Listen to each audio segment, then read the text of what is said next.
أعوذ بالله من الشيطان الرجيم. بسم الله الرحمن الرحيم.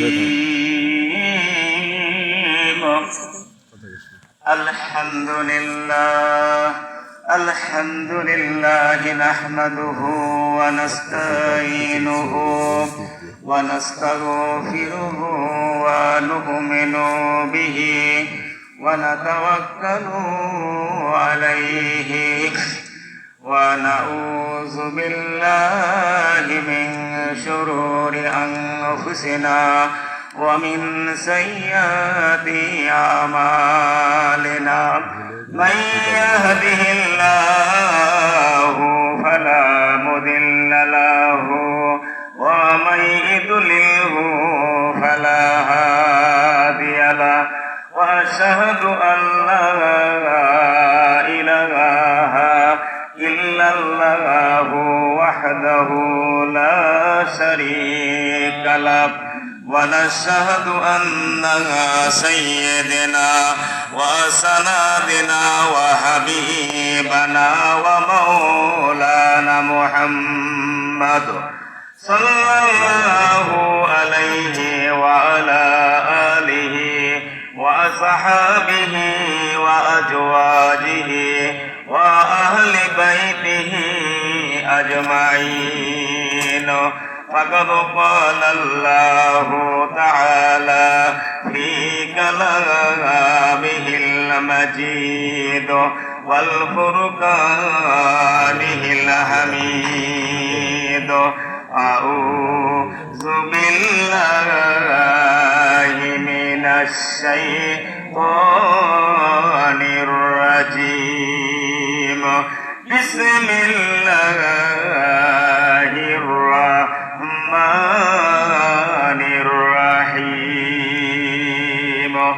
وجاهدوا في سبيل الله أموات بل أحياء ولكن لا تشعرون.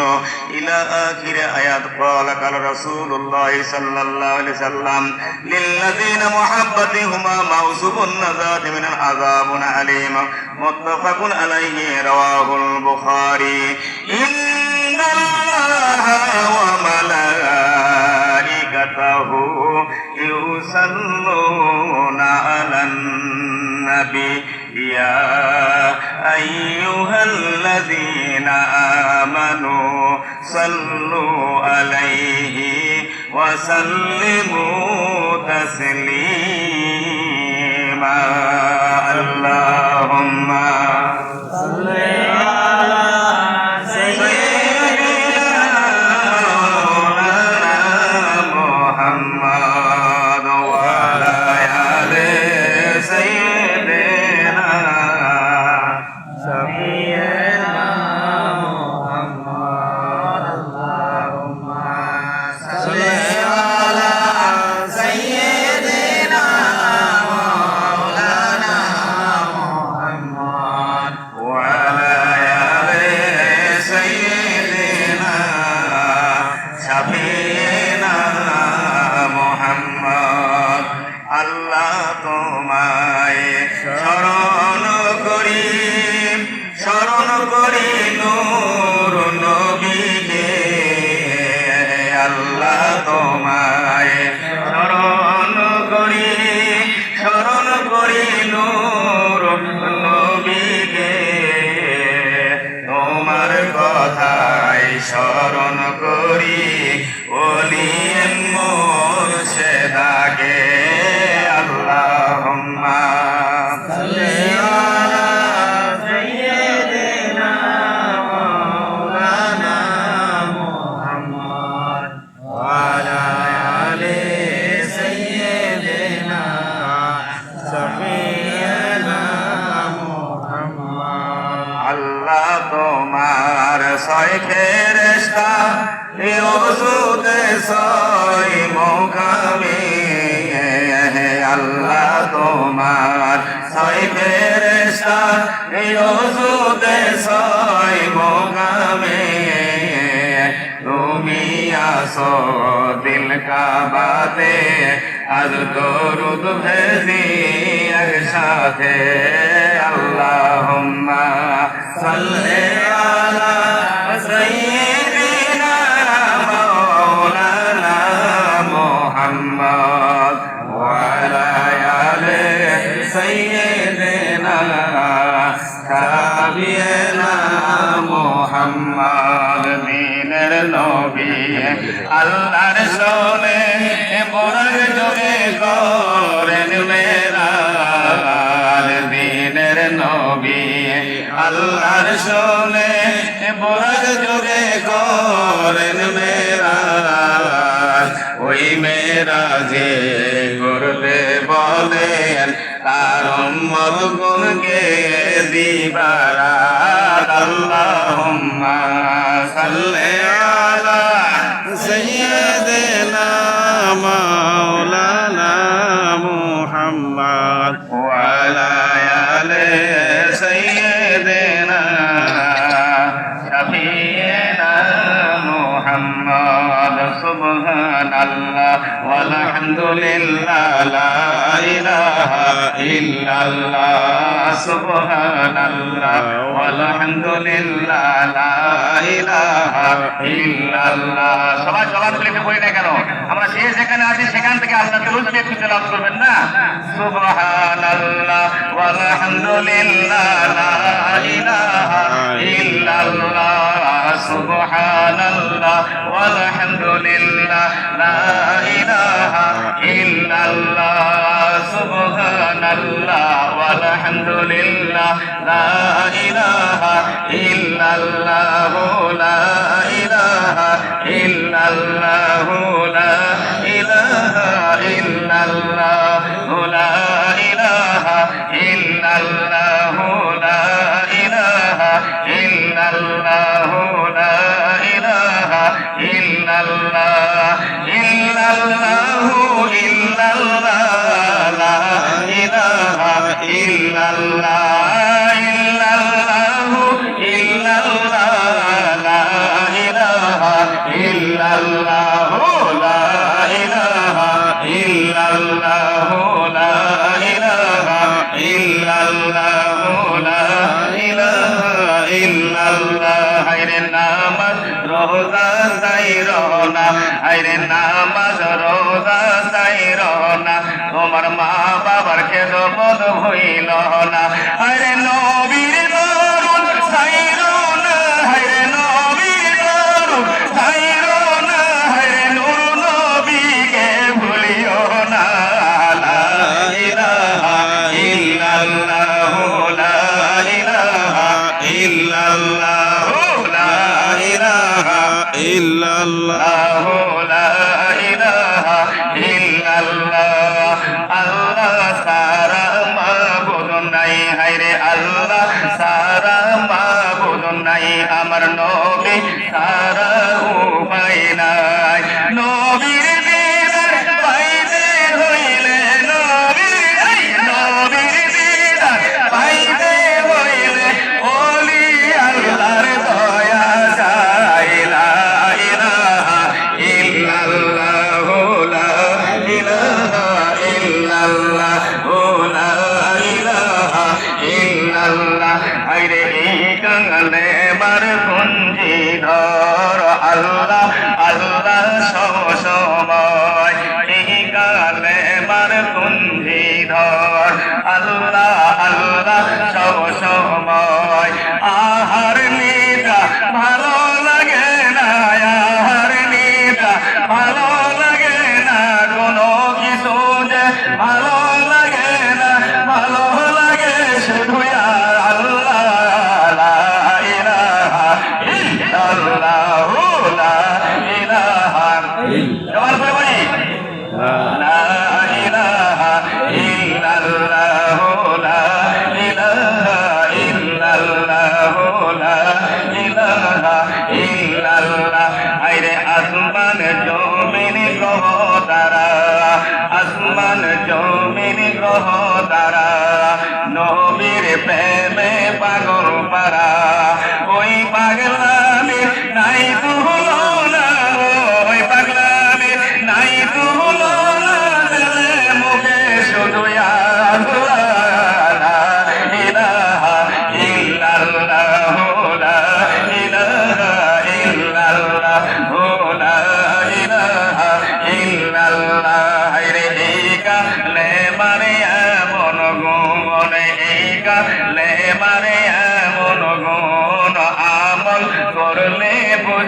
তখন পাবি রে তুই আল্লাহর রহমত পাবি রে তুই আল্লাহর রহমত ইহকালে পরকালে লা ইলাহা ইল্লাল্লাহু লা ইলাহা ইল্লাল্লাহু লা মুহাম্মাদুর রাসূলুল্লাহ সাল্লাল্লাহু আলাইহি সাল্লাম সাল্লাল্লাহু আলা মুহাম্মাদ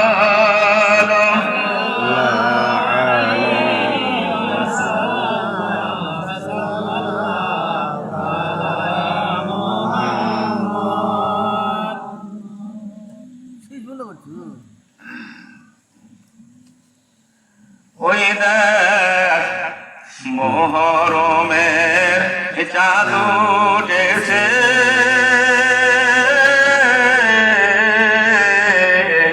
বিশ্বপ্রেমিক ডাক দিয়েছে ওই দেখ মোহরমের চাঁদ উঠেছে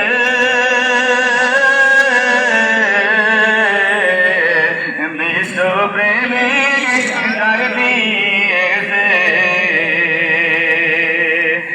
আধার ঘরে দুয়ার খুলে আধার ঘরে দুয়ার খুলে এলো আলো লয়ে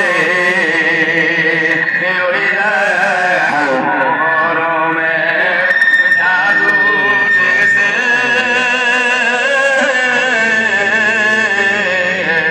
বিশ্বপ্রেমিক ডাক দিয়েছে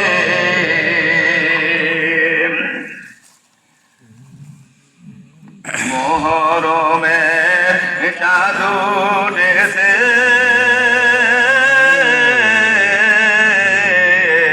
বিশ্বপ্রেমিক ডাক দিয়েছে সে তো একের মাঝে একই একের মাঝে একই জনা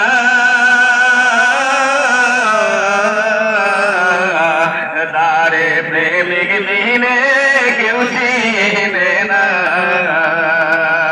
সে তো একের মাঝে একই জনা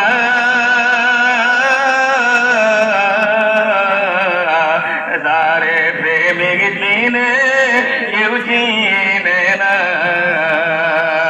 প্রেমিকের প্রেম শুদ্ধ হলে প্রেমিকের প্রেম শুদ্ধ হলে প্রেম রসে প্রেম পাই সকলে ওই দেখ মরমের চাঁদ উঠেছে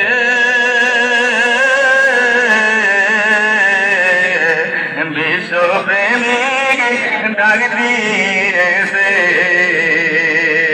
সাল্লাল্লাহু আলা মুহাম্মদ সাল্লাল্লাহু আলাইহি ওয়াসাল্লাম সাল্লাল্লাহু আলা মুহাম্মদ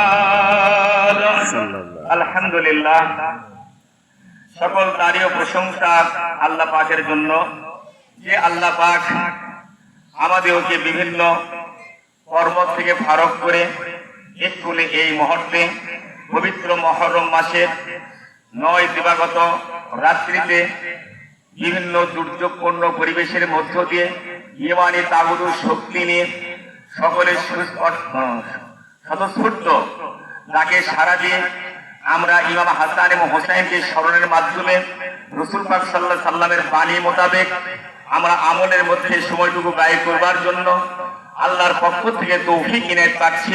এই শুকরিয়া জ্ঞাপনার্থে সবাই বলি আলহামদুলিল্লাহ। মজরা হাজিরিন, আজকে আমরা যে উদ্দেশ্যে সমবেত হয়েছি এটা একটা ইতিহাসের পাতায় ঐতিহাসিক ঘটনাবলীর মধ্যে একটা বিরল ঘটনা নাকি, এবং অত্যন্ত মর্মান্তিক ও বেদনাদায়ক ঘটনা।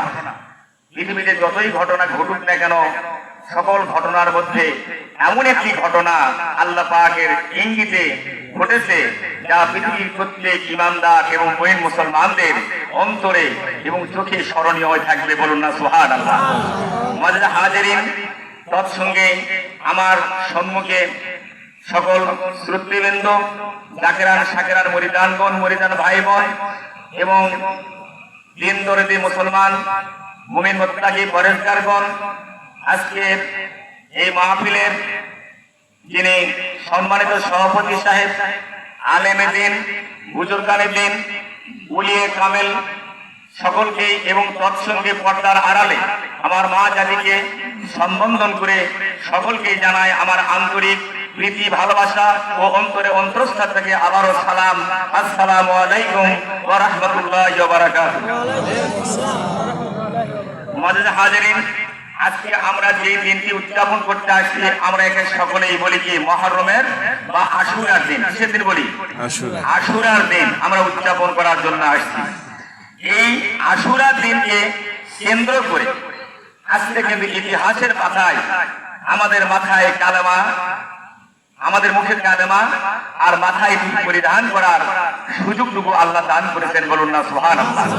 এখন প্রশ্ন করতে পারেন যে হুজুর, তাহলে এর আগে কি মুসলমানরা মাথায় টুপি দিত কিনা, এর আগে কি তারা কালমা পড়ছে কিনা, বলা ঠিক না? মালিক বললাম। কিন্তু মাঝপথে এমন একটা পরিবেশ সৃষ্টি হয়ে গেছিল এক সময়, যা মুহাম্মদের নামও হয়তো বিলুপ্ত করার ষড়যন্ত্র সেই আমল থেকে ছিল, তৎকালীন ওটা ঘটার সম্ভাবনা ছিল। আর মুহাম্মদ রাসূলুল্লাহ সাল্লাল্লাহু আলাইহি ওয়াসাল্লামের কালেমা প্রতিষ্ঠিত করতে গিয়ে তা আল্লাহর প্রেমে এবং নবীর প্রেমে আসক্ত হয়ে নিজের জীবনকে বিসর্জন দিয়ে কালেমার তৌহিদের পথে উত্তোলন করেছিলেন। তিনারাই ছিলেন নবী পাক সাল্লাল্লাহু আলাইহি ওয়াসাল্লামের চতুর্থ পুত্র হাসান এবং হুসাইন রাদিয়াল্লাহু তাআলা আনহু। বলুন না সুবহানাল্লাহ। এবং একে সহযোগিতা করেছিলেন যত শহীদানগণ ছিলেন। বলুন না সুবহানাল্লাহ। মুআজ্জাজ হাজিরিন, আল্লাহ রাব্বুল আলামিন পবিত্র কোরআনুল কারীমে তিনি ঘোষণা করেছেন, সূরা বাকারা আয়াত শরীফ 154। কত? সূরা বাকারা আয়াত শরীফ হলো 154। 154 আয়াতের মধ্যে আমার আল্লাহ পাক বলেছেন, ওয়াজাহিদু ফি সাবিলিল্লাহি আমওয়াত বাল আহইয়াউ ওয়ালাকিন লা তাশউরুন। ডাকতে বলছেন, যারা আল্লাহর রাস্তায় জিহাদ করতে গিয়ে ইন্তেকাল করেছেন, যারা আল্লাহর রাস্তায় জিহাদ করতে গিয়ে ইন্তেকাল করেছেন, তাদেরকে তোমরা কখনো মৃত বলিও না, তাদেরকে তোমরা কখনো মৃত বলিও না। বালাহিয়া ওয়ালাকিন লা তাশউরুন, বরং তারা জীবিত। লা তাশউরুন, সেই সম্পর্কে তোমরা বুঝো না। বলুন না সুবহানাল্লাহ। আমার আল্লাহ রাব্বুল আলামিন সূরা বাকারার 154 আয়াত দ্বারা শহীদদের প্রসঙ্গে এবং নবীদের প্রসঙ্গে এবং যারা আল্লাহর রাস্তায় জিহাদ করতে গিয়ে ইন্তেকাল করেন, এদেরকে তোমরা কখনো মৃত বলিও না। এই কথা কার? আমার না আল্লাহর? আমার না আল্লাহর? আল্লাহ রাব্বুল আলামিন বলেছেন যে যারা আল্লাহর রাস্তায় জিহাদ করতে গিয়ে ইন্তেকাল করে, তাদেরকে তোমরা কখনো মৃত বলিও না। বাল আহইয়া ওয়ালা কিল্লা তাশউরুন, মানে বরং আহইয়া ওয়া জিন্দা এবং জীবিত। আমার জিন্দা থাকবে, লা তাশউরুন, ওই সম্পর্কে তোমরা কিছু বুঝো না। এই কথা কার? আমার না আল্লাহ? তাহলে আল্লাহ পাকের রাস্তায় জিহাদ করতে গিয়ে যারা ইন্তেকাল করলেন, যারা শাহাদাত বরণ করলেন, এদেরকে বলা হয় শহীদ। এবং শহীদেরা কখনো মৃত্যুবরণ করার পরও তারা জিন্দা, আল্লাহর পক্ষ থেকে রিজিক প্রাপ্ত হয়ে থাকে। বলুন না সুবহানাল্লাহ। যদি বলেন যে আল্লাহ পাকের এই শহীদ কোন আল্লাহর পক্ষ থেকে জীবিকা প্রাপ্ত হয়ে থাকে, দলিল কোথায়, প্রমাণ কোথায়? তাহলে সূরা ইমরান 169 আয়াত দ্বারা আল্লাহ পাক সাবেত করে এবং প্রমাণ করে দিয়েছেন, যারা আল্লাহর রাস্তায় জিহাদ করতে ইন্তেকাল করেন, তারা আল্লাহর পক্ষ থেকে তারা জীবিকা প্রাপ্ত হয়। বলুন না সুবহানাল্লাহ। প্রশ্ন যদি করি বন্ধুগণ, যে তাহলে মরা মানুষ খায় না জিন্দা মানুষ খায়? খাওয়া দাওয়া যেটা বলি ওয়াকুলু ওয়াশরাবু, আল্লাহ কি বলেনি কোরআনে সূরা বাকারার মধ্যে ওয়াকুলু ওয়াশরাবু, তোমরা খাওয়ার পান করো। তাহলে খাওয়া আর পান করা যেটা আমরা করি, চা পান করি, পানি পান করি, দুধ পান করি, এটাকে পান বলা হয়। আর খাওয়া দাওয়া বলতে আমরা কি বুঝি? শর্করা জাতীয় যেটা খাদ্য, ভাত, গোশত, ডিম, মাছ, এগুলি যেটা খাচ্ছি এটা খাবার বলা হয়। কথা ঠিক না ঠিক বললাম? বলেন তো এই খাবারগুলি এবং পান করাগুলি জীবিত মানুষ খায় আর পান করে না মরা মানুষ খায়? জীবিত মানুষ এই কথা বুঝে গেছে? বুঝাতে পারলাম কি কথা না? তাহলে আজকে যে দিনটি স্মরণ করতে আসছি, যিনারা আল্লাহর রাস্তায় জিহাদ ইন্তেকাল করেছেন, ওনারা জিন্দা জিন্দা মানুষের জন্য জিন্দা মানুষের দোয়া করে, বলেন না সুবহানাল্লাহ। মরা মানুষের জন্য কে দোয়া করে? এখন তো আবার প্রশ্ন, হুজুর হঠাৎ করে একটা মরা মানুষ মানে কে মরবে না? হ্যাঁ সবাই মরবে। কে মরবে? নফস মরবে, মানুষ রূহ মরবে না। আল্লাহ পাক কোরআনে ভাষায় বলেন কুল্লু নাফসিন যায়িকাতুল মাউত, প্রত্যেকটি নফসের কিন্তু মৃত্যু স্বাদ গ্রহণ করতে হবে, প্রত্যেকটি নফসই ধ্বংসপ্রাপ্ত হবে, প্রত্যেকটি নফসই মৃত্যু হবে। কিন্তু আমার আল্লাহ পাকের যে রূহটা ফুৎকার করে দিয়েছে বান্দার মধ্যে, আদম থেকে শুরু করে যত মানুষ আমরা জীবিত আছি এবং প্রজন্ম যত মানুষ এই দুনিয়াতে আসবে, প্রত্যেক মানুষের মধ্যে আমার আল্লাহ পাক বলেছেন ফাকাদ কালু রূহি, আমার নিচের রূহটা আমি ফুৎকার করে দিয়েছি। সুবহানাল্লাহ। মানে আপনারা বলেন আল্লাহ মরে যাবে? বলেন বলেন, আল্লাহ মরবে? আজরাইল মরবে, জিবরাইল মরবে, মিকাইল মরবে, সমস্ত ফেরেশতা জগৎ মরবে, কুল কায়নাত সমস্ত তারা ইন্তেকাল করবে, আর সকলে বিচ্ছেদ ঘটায় যাবে, কিন্তু আমার আল্লাহ কোনদিন মৃত্যুবরণ করবে না। সুবহানাল্লাহ। আমার আল্লাহ যেমন মৃত্যুবরণ করবে না রে বন্ধু, আমার আল্লাহ পাকের আমলও কোনোদিন বিলুপ্ত ধ্বংস হবে না। আল্লাহ আমাদেরকে বলেছেন তোমার নামাজ পড়ো, রোজা করো, হজ করো, যাকাত করো, কুরবানি দাও, যাবতীয় যা কিছু ইসলামের বৈশিষ্ট্য নিয়ে উনিরা আমল করা নির্দেশ দিয়েছেন, কিন্তু আমার আল্লাহ এগুলি করতে আসে না, বান্দার দ্বারাই কিন্তু এই আমলগুলি করে নেয়। কথা ঠিক না বাড়ি বললাম? কিন্তু আমার আল্লাহ রাব্বুল আলামিন এমন একটি আমল করেন যে আমলটি যদি কোনো পৃথিবীর মানুষ নাও করে আল্লাহরও কোনো ক্ষতি হবে না, নবীরও কোনো ক্ষতি হবে না, কিন্তু আমার আল্লাহ রাব্বুল আলামিন মহব্বত করে ভালোবেসে আমার নবীর প্রতি ওই আমলটা করে থাকেন, সেটা হলো দরুদের আমল। বলুন না সুবহানাল্লাহ। আল্লাহ যেমন হুয়াল হাইয়ুল কাইয়ুম, চিরঞ্জীবী চিরস্থায়ী, তার লয় নাই, যার কোনো ক্ষয় নাই, তার কোনো বিলুপ্ত ধ্বংস কিছু হবে না। বরং আল্লাহ পাক যদি কুন ফায়াকুন বলার সঙ্গে শুরু হয়ে যায়, আর কুল্লু আলাইহা ফান ওয়া ইয়াবকাহু ওয়া ইয়াবকা ওয়াজহু রাব্বিকা যুল জালালি ওয়াল ইকরাম, যখন পৃথিবীকে ধ্বংসাত্মক যখন করে দেবে, কুল্লু মান আলাইহা ফান, সমস্ত পৃথিবী একদিন ধ্বংস হয়ে যাবে, কোনো মানুষ কোনো জিনজাতি কেউ আর থাকবে না। ঠিক না বাড়ি বললাম? বন্ধুগণ, আমাদের দেহ থাকবে মাটির নিচে, আর রূহ থাকবে আরশে আজিমে। ওটা কি বুঝা আসছে? তার মানে রূহ যখন আমার মধ্যে আছে, আমার কল্প আছে, আমার চলাফেরা আছে, গতিশক্তি আছে, কাম প্রবৃত্তি যত কিছু আছে, রূহ নেই, এর কোনো দামও নাই। ঠিক আছে বললাম? তাহলে নফস আর রূহের একটা সংযোগতা আছে, এগুলি বুঝতে হবে, আধ্যাত্মিক জ্ঞান চর্চা করতে হবে। মজা হাজির আলোচনা করতেছিলাম এই মহরম শব্দ নিয়ে। এই মহরমের দিনটার তাৎপর্য কি, গুরুত্বটা কি, কেন আমরা এই দিনটা উদযাপন করব, এর বিশেষ ফজিলতটা কি? আর আল্লাহ রাব্বুল আলামিন মহব্বত করে ভালোবাসে মহরম শব্দের অর্থ বিরত থাকা, অর্থাৎ যাবতীয় যুদ্ধ বিগ্রহ নিষিদ্ধ ঘোষণা করে দিয়েছেন কে? আমার আল্লাহ রাব্বুল আলামিন। এই মাসে কোনো গন্ডগোল করা যাবে না, কোনো ফাসাদ করা যাবে না, হানাহানি করা যাবে না, কাটাকাটি করা যাবে না, মারামারি করা যাবে না, কোন রকম কিছুই করা যাবে না। সুতরাং মহরম অর্থ হলো বিরত থাকা। মহরম অর্থ কি? বিরত থাকা। তাহলে আমাদেরকে এই সমস্ত কাজ বিরত থাকার জন্য আমার আল্লাহ রাব্বুল আলামিন নির্দেশ দিয়েছেন। সুতরাং এই মহরম মাসে আমরা কিন্তু অনেকেই যুদ্ধ বিগ্রহ অনেকেই করে থাকি। কথা ঠিক না বাড়ি বললাম? কিন্তু যুদ্ধ করতে বলছে কার সঙ্গে বলেন তো? নফসের সঙ্গে যুদ্ধ করো। তাই আল্লাহ পাক রাসূল বলেছেন মান আরাফা মান আরাজানা মিনাল জিহাদিল আসগার ইলা জিহাদিল আকবার, আমি ছোটখাটো জিহাদে বড় জিহাদে পদার্পণ করলাম, সেটাই হলো নফসের জিহাদ। এই নফসের সঙ্গে জিহাদ করে যারা আল্লাহকে খুশি করতে পারে, নিজেকে নিয়ন্ত্রণ করতে পারে, এদের সম্পর্কে আমার আল্লাহ রাব্বুল আলামিন সূরা নাজিয়াত 41 এবং 42 আয়াত আলোচনা করেছেন। ওয়ালিমান কাফা মাকাম রাব্বিহি ونهى النفس عن الهوى فإن الجنة هي المأوى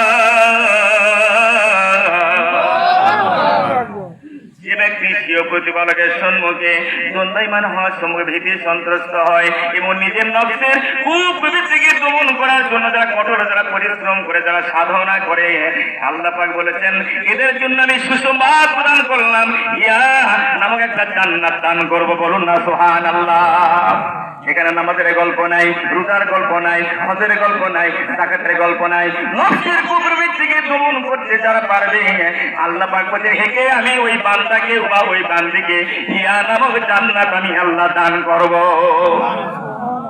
এখন যদি চলে যায় নফসের দিকে নফস নামাজ পড়তে চাবে না কথা ঠিক না আমি বললাম নফস জীবন করতে ভালোবাসে নফস মারামারি করতে ভালোবাসে নফস অন্যায় করতে ভালোবাসে নফস মিথ্যা বলতে ভালোবাসে কথা ঠিক না বাড়ি বললাম এগুলিকে পরিহার করার নিয়োজিত হবে কি ইমানি তাগত তৌহিদি শক্তি বলুন না সুবহানাল্লাহ এই তৌহিদি শক্তির পতাকা উত্তোলন কে করেছিলেন ইসলাম জগতের মধ্যে একমাত্র করলেন হযরত আলীর পুত্র ইমাম হাসান এবং হুসাইন রাদিয়াল্লাহু তাআলা আনহুমা মা ফাতেমা আদরের দুলাল হাসান এবং হুসাইন রাদিয়াল্লাহু তাআলা আনহুমা যিনি ছিলেন বেহেশতের যুবকদের সরদার এবং কুল কায়নাতের মধ্যে যিনি সাফিল মুসলিমিন উনি ছিলেন যার সম্মানী ব্যক্তি কেউ নাই ওই সম্মানী ব্যক্তির দুইটি মুহাব্বতের নাতি ছিলেন মুহাম্মদ হযরত হাসান এবং হুসাইন রাদিয়াল্লাহু তাআলা আনহু কথা ঠিক না বাড়ি বললাম বন্ধু ঠিক তাহলে এই তারিখে এত বিরল ঘটনার মধ্যে আমরা কেন আলোচনা করব এই তারিখে আল্লাহ রাব্বুল আলামিন আসমান এবং জমিনকে তিনি সৃষ্টি করেছেন বলুন না সুবহানাল্লাহ যদিও আমরা ইয়াউমুন সেতুন 6 দিনে আসমান এবং জমিন সৃষ্টি করার কথা বলা হয়েছে 6 দিনে আসমান এবং জমিনের 7টা স্তর তিনি সৃষ্টি করেছেন বলুন না সুবহানাল্লাহ ইয়াউমুন সেতুন মানে 6 ইয়াউমুন সেতুন 6 দিনে আল্লাহ রাব্বুল আলামিন আসমান এবং জমিনের স্তরগুলি তিনি সৃষ্টি করেছেন একের পর এক তিনি স্তরগুলি সাজিয়ে দিয়েছেন আর কি সুন্দর খচিত সুন্দর পরিবেশ তিনি করেছেন এমন নিখুঁত ভাবে তিনি আসমানকে সাজিয়েছেন যার মধ্যে কোনো ভুল বা ত্রুটি ধরা কোনো মানুষের পক্ষে সম্ভবপর নয় বলা ঠিক না পারি করলাম ও বন্ধুগণ তুমি আসমানের দিকে তুমি তাকিয়ে দেখো যেমন নিখুঁত সৃষ্টি আল্লাহ করেছে এই বন্ধু তোমার মানব দেহের দিকে তাকিয়ে দেখো এই মানবের মধ্যে 7টা স্তর রয়েছে কয়টা স্তর 7টা স্তর রয়েছে 7টা স্তরের মধ্যে আমার আল্লাহ এত নিখুঁত ভাবে সৃষ্টি করেছেন একটার সংযোগ সামান্য ব্যতিক্রম হয়ে যায় আপনার পেটের পিড়ি শুরু হয়ে যায় মাথার যন্ত্রণা শুরু হয়ে যাবে হয়তো বা আপনার শ্বাসকষ্ট শুরু হয়ে যাবে ঠিক না বাড়ি বললাম এমন একটি লাইন আমার আল্লাহ পাক করে দিয়েছেন যেমন আসমানের সুন্দর নিখুঁত যেমন সৃষ্টি জগৎ দেখতেছেন সৌর জগৎ যেমন দেখতেছেন চন্দ্র জগৎ যেমন দেখতেছেন এদের যেমন কারোর সঙ্গে কারো মিল নেই এবং কারোর সঙ্গে কারো রকমের সংঘর্ষ নেই আর আল্লাহর তসবিহ আর হুকুম পালন করা দণ্ডায়মান যেমন রয়েছে বন্ধু অনুরূপ ভাবে মানব দেহের মধ্যে 4000-এর অধিক নহর আমার আল্লাহ প্রবাহিত করেছেন কত হাজার 4000-এর অধিক নহর প্রবাহিত করেছেন এই নহর বলতে বলছেন যেটাকে আমরা ইস্যু বলি ডাক্তারের ভাষায় ইস্যু বলি রক্তবাহ বলা হয় সুতরাং এই মানেকে বলা হয় ভ্যান বলা হয় ঠিক না বাড়িকে বললাম এই মানব দেহের মধ্যে রোগ এবং ভ্যানগুলির সঙ্গে এমন একটা সম্পর্ক আমার আল্লাহ নিখুঁত ভাবে তিনি স্তরে স্তরে সাজায় দিয়েছেন যদি কোনো বান্দা শুকর গুজারি হয়ে থাকে যদি কোনো বান্দা আল্লাহর সম্পর্কে সৃষ্টি করে চিন্তা ফিকির করার নিয়ত করে থাকে নিজের মানব দেহের মধ্যে একবার যদি তাকায় দেখে আমার মানব দেহের মধ্যে জ্ঞানগুলি কেমন করে আমার আল্লাহ সাজায় দিয়েছে রে যদি এক লেন দুটি স্ট্রেস হয়ে যায় তাহলে হাতের যন্ত্রণায় রক্ত চলাচল না করার কারণে কষ্ট ভোগ করে বলা ঠিক না বাড়ি বললাম কি করে দিয়েছি আসমানে উঠবে 7টা যেমন স্তর করে দিয়েছি ও বান্দা তোমার দেহের মধ্যে আমি 7টা জমিনের স্তর যেমন আছে 7টা আসমানের স্তর যেমন আছে তোমার দেহের রাজ্যের মধ্যে 14টা স্তর সৃষ্টি করে দিয়েছি লা ইলাহা ইল্লাল্লাহ লা ইলাহা ইল্লাল্লাহ লা ইলাহা ইল্লাল্লাহ লা ইলাহা ইল্লাল্লাহ লা ইলাহা ইল্লাল্লাহ মুহাম্মাদুর রাসূলুল্লাহ তাহলে এই আজকের দিনে মর্যাদা, আজকের এই দিনে গুরুত্ব এবং ফজিলতটা কি? আমরা কেন মহরম পালন করব? এই তারিখে বাবা আদম আলাইহিস সালামকে সৃষ্টি করার জন্য, তার কাঠামো তৈরি করার জন্য জিবরাইল আমিনকে বলা হয়েছিল পৃথিবী থেকে এক মসজিদে মাটি উত্তোলন করে নিয়ে আসো। সমস্ত ফেরেশতাদের মধ্যে ছিলেন কি? প্রধান ফেরেশতা ছিলেন হযরত জিবরাইল আমিন। প্রধান ফেরেশতা কে ছিলেন? জিবরাইল আমিন। তারপরে দ্বিতীয় হযরত ইসরাফিল আলাইহিস সালাম, মিকাইল আলাইহিস সালাম এবং হযরত আজরাইল আলাইহিস সালাম, এই চারজন ফেরেশতা সকল ফেরেশতাদের প্রধান ছিলেন। কথা ঠিক না ঠিক বললেন? হ্যাঁ। তাহলে এই মাটি যখন উত্তোলন করতে বললেন, মাটিকে যখন নিতে যখন গেলেন কে? জিবরাইল আমিন। তখন ক্রন্দন সহ্য করে ফেললেন, এমন কান্নাকাটি শুরু করে দিয়েছেন মাটি। মাটির খান্দনে জিবরাইলের দয়া হয়ে গেল, উনি মাটি আর তুলতে পারলেন না, ফেরত চলে গেলেন কোথায়? আল্লাহর দরবারে। আল্লাহ পাক ডাকতে বলেন, জিবরাইল মাটি কোথায়? হুজুর আল্লাহ পাক এই মাটির কান্না শুনে আমার দয়া হয়েছে, আমি আনতে পারলাম না। তখন পাঠিয়ে দিলেন হযরত মিকাইল আলাইহিস সালামকে। মিকাইলের কাছে যখন গেল, মিকাইলকেও বারবার আল্লাহর কসম দিয়ে বলেন, মাটি যে আমাকে তোমরা নিও না, আমাকে তোমরা নিও না, আমাকে তোমরা নিও না। এই কান্নার রুল যখন ফেলে দিয়েছেন কে? মাটি, মাটি। মিকাইল আলাইহিস সালাম ফেরত চলে গেলেন আল্লাহর দরবারে, উনিও মাটি নিতে পারলেন না। তারপরে দ্বিতীয় চলে আসে ইসরাফিল আলাইহিস সালাম। ইসরাফিলকে একইভাবে মাটি আবার কসম দিয়ে বললেন, আমাকে তুমি নিও না, আমাকে তুমি নিও না। মাটির কান্না শুনে ইসরাফিল আলাইহিস সালাম একটু দয়া হয়ে গেল, উনি আবার ফেরত চলে গেলেন আল্লাহর দরবারে, উনিও মাটি নিতে পারলেন না। বন্ধুগণ, পরিশেষে আসলেন কে? হযরত আজরাইল আলাইহিস সালাম। উনি এতই নির্দয়, উনি এতই নিষ্ঠুর, উনি সন্তানের কাছ থেকে পিতাকে কেড়ে নেয়। কথা ঠিক না বাড়িয়ে বললাম? উনি পিতার কাছ থেকে সন্তানকে কেড়ে নেয়, স্ত্রীর কাছে স্বামীকে কেড়ে নেয়, তার যারা পরিমাণ কোন অন্তরে দয়া নাই।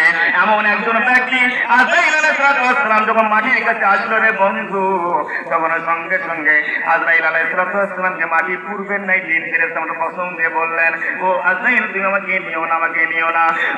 আজরাইল আলাইহিস সালাম মাটিকে ধমক দিয়ে বললেন, এই আল্লাহ তুমি কসম দিচ্ছ, ওই আল্লাহ তো আমাকে হুকুম করেছে, তোমার কসমের কথা আর শোনা যাবে না, আল্লাহর হুকুম আমাকে পালন করতে হবে। সঙ্গে সঙ্গে এক মুষ্টি মাটি তিনি উত্তোলন করেছিলেন।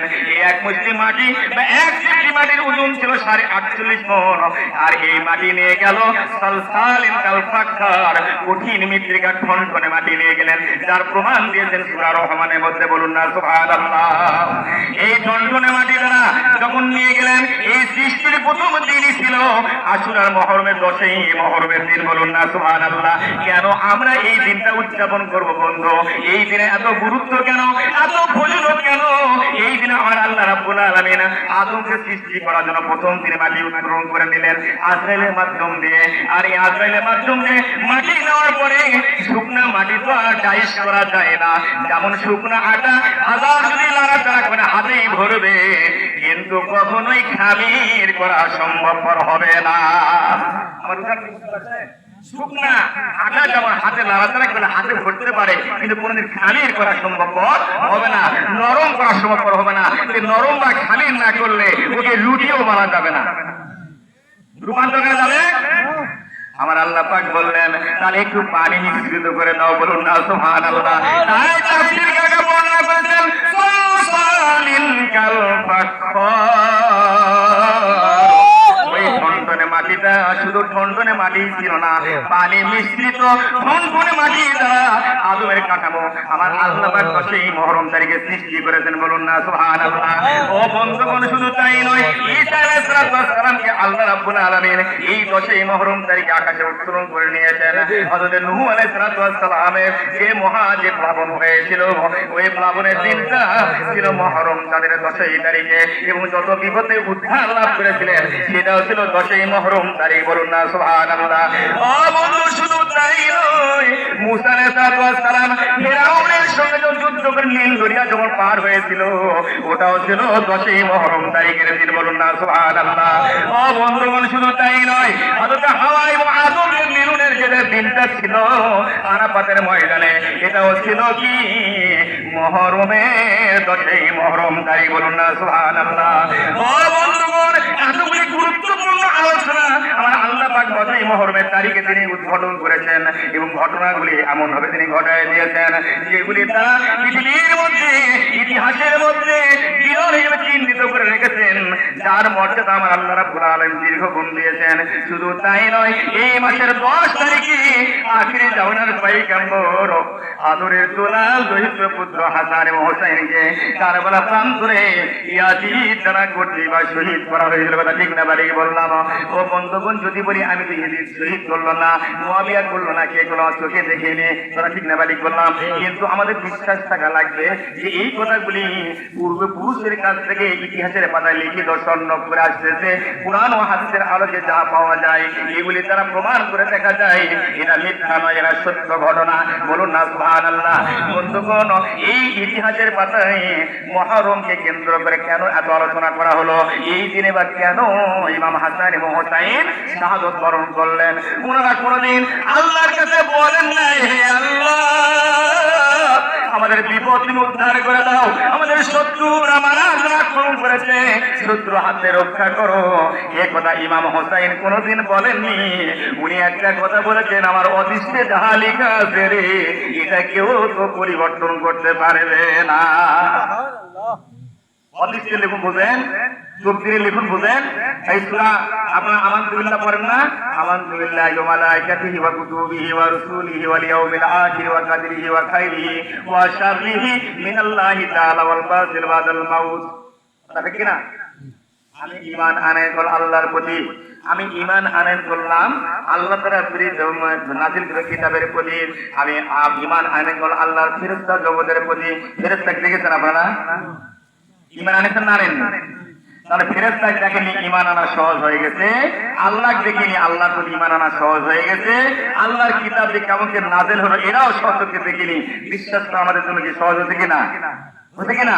তারপরে ওয়া রাসূলিহি, আল্লাহ প্রেরিত রাসূল আল্লাহ প্রেরণ করেছেন, এই রাসূলের প্রতি আমরা ঈমান আনয়ন করলাম এবং তকদীরে ভালো মন্দের প্রতি আমরা বিশ্বাস স্থাপন করলাম, মৃত্যুর পর পুনরুজ্জীবিত হওয়ার প্রতি বিশ্বাস স্থাপন করলাম। এটা বলি না? বলি না? এই বিশ্বাস আছে না নাই? যে না থাকে ঈমান থাকবে তো? তাহলে এই বিশ্বাস কিন্তু আমাদের অন্তরে থাকা লাগবে। বন্ধুগণ, ঈমানের যেমন 7টা স্তর, যেমন ঈমান বিশ্বাস থাকে, ঈমান যেমন থাকে না, আল্লাহ রাব্বুল আলামিন বিশ্ব পৃথিবীর মধ্যে আপনারা আরবি হরফগুলি পড়েন, এর ব্যাখ্যা বুঝেন না কেন? ইয়াসিন ওয়াল কুরআনিল হাকিম এগুলি পড়ি না? আমিন বিচ্ছিন্ন হরফগুলি পড়ি না? আইন সিন কফ ত হা এগুলি পড়ি না? আলিফ লাম মিম এগুলি পড়ি না? এর ব্যাখ্যা কোন আলেম দিয়েছে?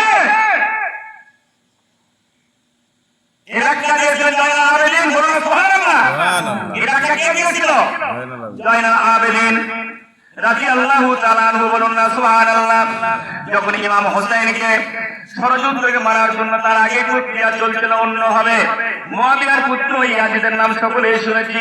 এই মুয়াবিয়া ইতিপূর্বে আলীর সঙ্গে এবং নবীর সঙ্গে যুদ্ধ বিগ্রহ করত।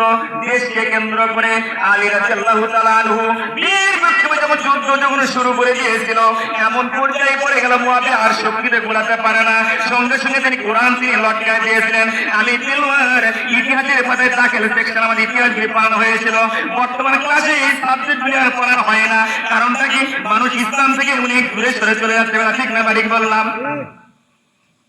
বন্ধুগণ, যখন ইলমে পড়া শুরু করে দিয়েছিল কে? যখন ইতিহাসের পাতায় দেখা যায়, যখন আল্লাহ রাব্বুল আলামিন যখন এই ইমাম হাসান এবং হুসাইন রাদিয়াল্লাহু তাআলা আনহুকে যখন সৃষ্টি করার মানে শহীদ করার পূর্ব মুহূর্তে আলী রাদিয়াল্লাহু তাআলা আনহু যখন এই দুনিয়া থেকে বিদায় নিলেন, তার দুই পুত্রকে থাকলো হাসান এবং হুসাইন রাদিয়াল্লাহু তাআলা আনহু, এদেরকে গভর্নর বানাবেন, মদিনা শহরের গভর্নর বানানো ছিল। বলুন না সুবহানাল্লাহ। ওই সময় ওমর ফারুক বেঁচে ছিল, উসমান গনি এরাও ওই সময় ছিল, কিন্তু সেই সময়ে গভর্নর বানানোর ষড়যন্ত্র চললো বটে, কিন্তু সেটা আর কথা থাকলো না। দয়াল নবী মুহাম্মদ রাসূলুল্লাহ দুরূদ সাল্লাল্লাহু আলাইহি সাল্লাম উনি জুনুস সম্বন্ধে একটা ভাষণ দিলেন সেই সময়ে যে আমার এই সাহাবী পরিবারের মধ্যে এমন একজনের দ্বারা আমার বংশের বিশাল ক্ষতি হয়ে যাবে।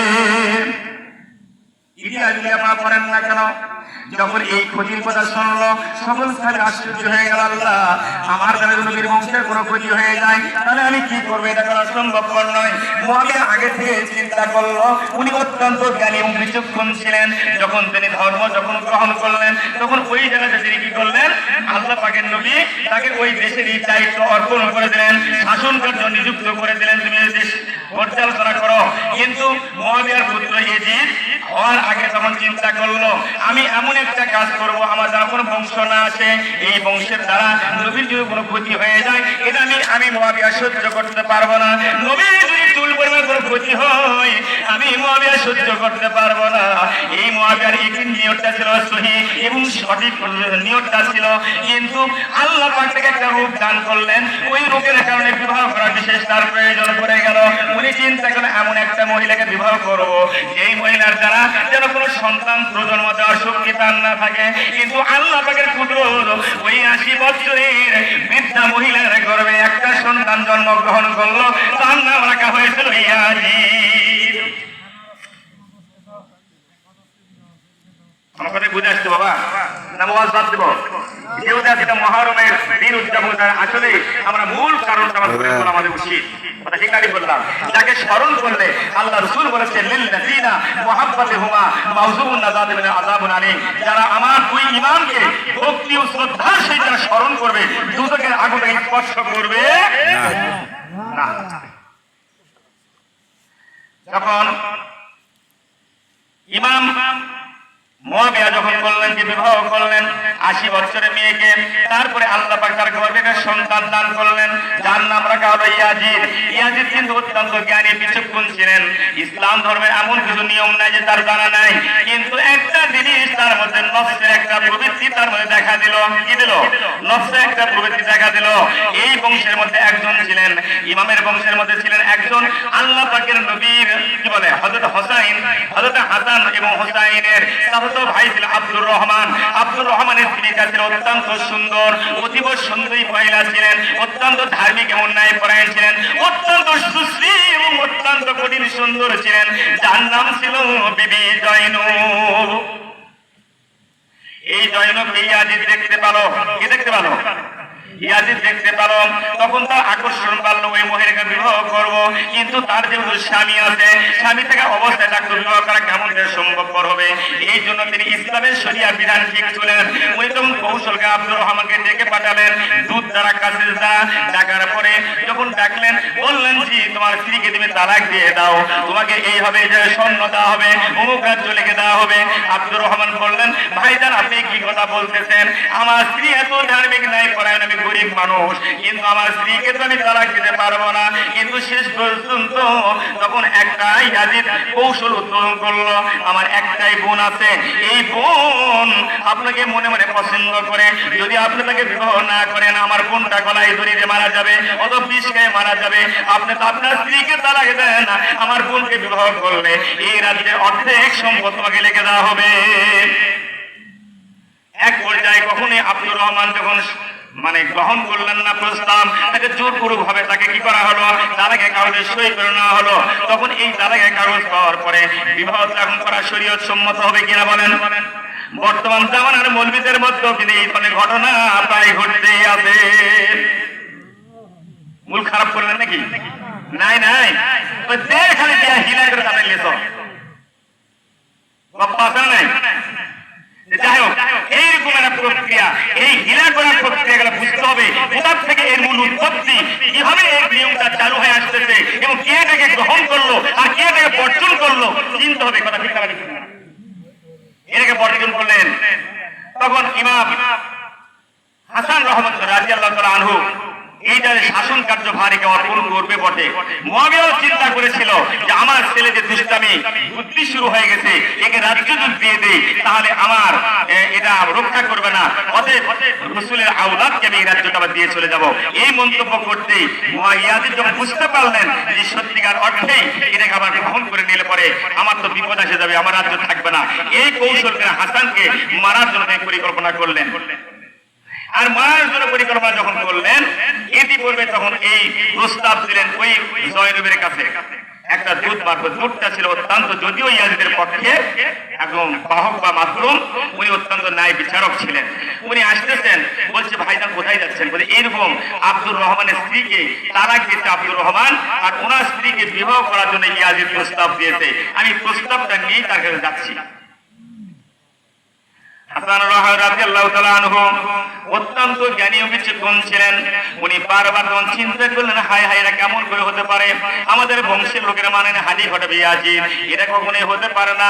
সঙ্গে সঙ্গে তিনি চিন্তা করলেন, ভাইজান যখন যাচ্ছেন তারা আমার পক্ষে এই প্রস্তাবটা তাকে দিয়ে দেন, আমাকে সঙ্গে বিবাহ পোষণ করলে উনি পাবে হযরতে রাসূল পাক সাল্লাল্লাহু আলাইহি ওয়াসাল্লামের আদরের নাতি হাসানকে তিনি পাবে, আর এই পাকে যুবক দেশের যুবকদের তিনি সর্দার হিসেবে থেকে পাবে। উনি আমাকে বিবাহ করলে আমার জন্য মা ফাতেমা, তিনি বেহেশতের নারীতে তিনি সর্দারনি হবে, তার মা তার সন্তানকে তিনি পেয়ে যাবে। এটা আপনি বলেন, যত মানুষ এই দুনিয়াতে আসবে সকল মানুষের সাফায়েত গাড়ি একমাত্র মুহাম্মদুর রাসূলুল্লাহ দুরূদ সাল্লাল্লাহু আলাইহি ওয়াসাল্লাম হবেন, ওনার নাতিকে তিনি পেয়ে যাবেন। এই কয়েকটা বক্তব্য তিনি লিখে পাঠিয়ে দিলেন বিবি জয়নবের কাছে। বিবি জয়নব ছিল অত্যন্ত তীক্ষ্ণ প্রেমী ও মেধাবী বুদ্ধিমান এবং ধার্মিক লোক ছিলেন। সঙ্গে সঙ্গে পরে ইয়াজিদের প্রত্যাখ্যান করলেন, তোর সম্পদের দরকার নাই, তোর এই পৃথিবীর অর্ধেক বাদশাহর দরকার নাই, আমার আখিরাতের দরকার। আখিরাতকে লক্ষ্য করে ইমাম হাসানের প্রস্তাবটা গ্রহণ করলো।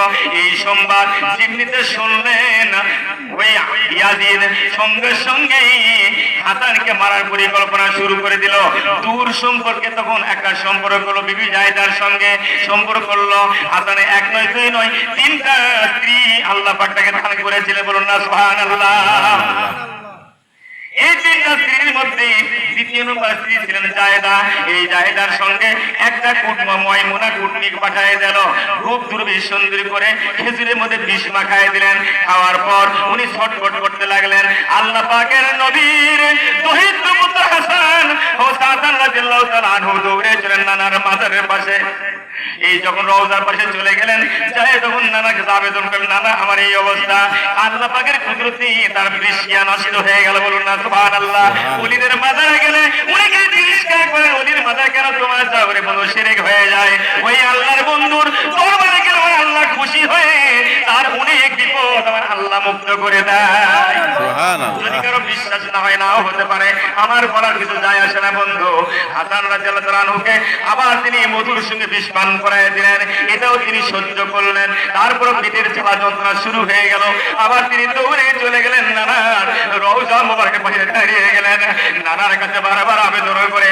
আর আল্লাহ রাব্বুল আলামিনের কুদরত রূহানি তাওয়াজ্জুর ফায়দার বরকতে 20 মিলি পানি হয়ে যায়, বলুন না সুবহানাল্লাহ। এইভাবে আস্তে আস্তে করে হাসান রাদিয়াল্লাহু তাআলা চিন্তা করলো, আমার স্ত্রীর হাত থেকে বাঁচার আমার কোনো উপায় নাই, কারণ ঘর শত্রু হলো বিভীষণ, কথা ঠিক না বাড়ি বললাম। দূরের শত্রুর সঙ্গে পারা যায়, নিকট শত্রুর সঙ্গে কখনোই মোকাবিলা করা সম্ভবপর হবে না, কথা ঠিক না বাড়ি বললাম বন্ধুগণ। ও বন্ধু, যখন হাসান রাদিয়াল্লাহু তাআলা চিন্তা করলেন এখানে আর থাকবো না, আমি মুসল শহরে চলে যাব। কোথায় চলে যাব? মুসল শহরে চলে যাব। মুসল শহরে যখন গেলেন, এইদিকে ইয়াজিদ চিন্তা করলো হাসানকে পক্ষে মারতে হবে, নইলে বিবি জয়নব তার বিদ্যা হবে না, আর বিদ্যা না হলে আমার আশাও তো পূরণ হবে না। এই জন্য আল্লাহ পাক কোরআনে ভাষাভাষী ওয়াইন তুবুদু মা ফি আনফুসিকুম আও তুখফুহু বিল্লাহ, তোমার অন্তরে যেটাই থাকে না কেন ওটা আল্লাহ পাক ভালো করে জানে। আল্লাহ জানে না? ভাইজান জানে কিনা? তাহলে আল্লাহ জানে কিনা? আল্লাহ জানে। তাহলে ওই হাসানের ওই ইয়াজিদের অন্তরে কি পরিকল্পনা, এটা আল্লাহ জানে না? জানে না। যখন ওখানে মুসল শহরে গেল, তখন একটা কানাকে বললো তুমি কানা রূপ ধারণ করো। ওর একটা সুদাকের মধ্যে, একটা লাঠির মধ্যে, আসার মধ্যে, লাঠির মধ্যে একটা বিষের তিনি তীর নিলেন। এই তীর টানে কানা হয়ে শাস্তে শাস্তে ইচ্ছাকৃত ভাবেই হাসানের পায়ের কেউ বলে তার তালুর মধ্যে, কেউ বলে উপরে পিঠের উপরে ফলাকটা আক্রমণ করলেন। আর কোন বিষের যন্ত্রণায় ছটফট করতে লাগলেন। আর যখন ওই সময় কানাকেও ধরে ফেলা হলো যে তুমি কি হবে এটা করলে, কানা ঘুরে বেড়াও, দেখতে পাও না হাসানের পা তুমি কেমনে দেখতে পালে? সুর ধরা পড়লো কিনা বলেন?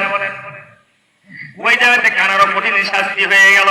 শেষ পর্যন্ত হাসান রাদিয়াল্লাহু তাআলা আনহু ওখান থেকে আবার বাড়ি ফিরে আসেন যে না, বাইরে যে আমার কোনো শান্তি হবে না, যেখানেই যাই না কেন সেখানে শত্রু ঘেরাও করে দিয়েছে। নিরুপায় হয়ে আবার তিনি নানা রওজা মুবারকে চলে গেলেন। বলুন না সুবহানাল্লাহ। ওই নানা রওজায় গিয়ে সেখানেও বিষক্রিয়া অনেকটা হালকা হয়ে গেল। বাড়িতে ফিরে আসলো, ময়মুনা কুটনি এ বললো এত বিষ প্রয়োগ করার পরও যখন মারা গেল না, তখন সুরাক পর্যন্ত, সুরাক যাকে বলে মশক বলা হতো, এখানে যেমন আমার যেমন ঘরের কোণে কলসে পানি রাখতাম কিনা বলেন, আজকে না হয় ওই যদি কারেন্ট আসে মোটরের সাপ্লাই পানি দেয়, আর আগে আমার মায়েরাও দেখছি এই কলস দিয়ে কাকারকে পানি ঘরের মধ্যে জমা হতো। কলসের পানি অত্যন্ত ঠান্ডা, আর এই ঠান্ডা পানি আমাদেরকে পিপাসা করতাম গরমের সময়। কথা ঠিক না বাড়ি বললাম ভাই, বলেন তো একটু।